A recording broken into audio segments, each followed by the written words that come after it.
So how do we solve this problem? It says that the function g of x equals -4 plus 2 times the absolute value of negative x. And it says it has the graph of f of x equals the absolute value of x, but with some transformations. And we're asked to describe these transformations. So first and foremost, we need to understand how the graph f of x equals x looks like. So f of x equals x looks something like this. Equals the absolute value of x, equals the absolute value of x looks like this. And we're going from negative infinity to positive infinity on the x-axis, the same with the y-axis. But you notice one thing, it never goes in this region, right?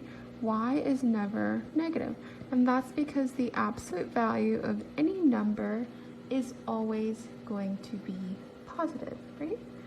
Because distance is always positive, right? So we think of absolute value as just the distance of a number from 0 to itself, right? Always positive. So either if we said the distance of -3 to 0, we just say that's 3, right? If we said the distance of 3 to 0, that's 3. So that's why this would always be positive and never negative.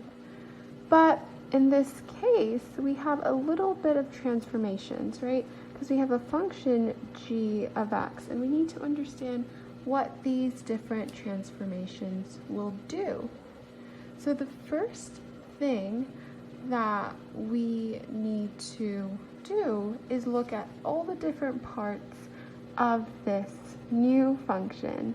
So the first thing that stands out really quickly is the 2 next to the absolute value. So firstly, putting this number in front of the absolute value is going to cause a vertical stretch. So we're going to call this a vertical stretch. So this is a vertical stretch because whatever number we got for this initial function, if we think about putting an x value of 1 in this initial function, that means our y, or f of x, right, f of 1, would be 1, right?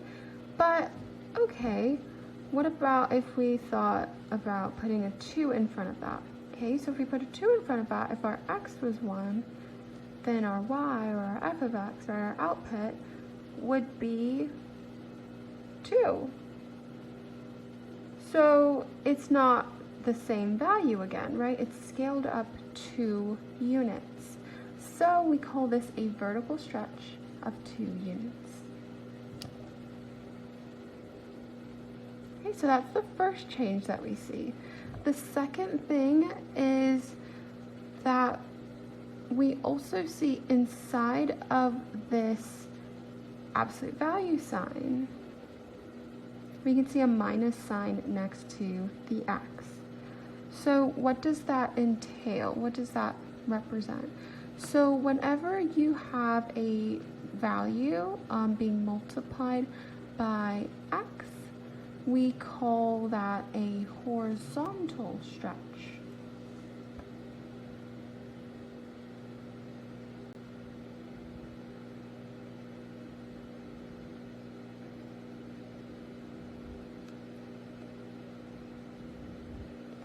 And so this horizontal stretch here isn't too much of a stretch because it's just -1. So having -1 inside the absolute value wouldn't change anything because it's still going to be positive. So that's one thing to keep in mind. Having this right here is not going to change anything, right? All it does is that the value given is just going to be the opposite sign.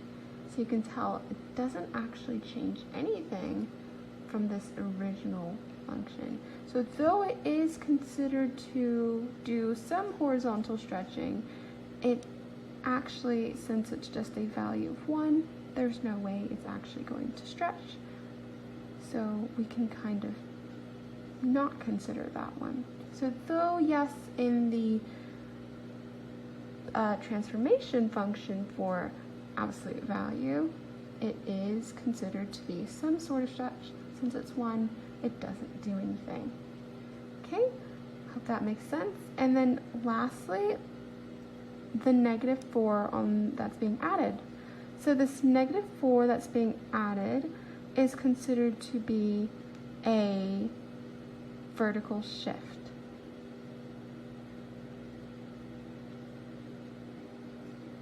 And this vertical shift is down 4 units. So we're just gonna write down 4.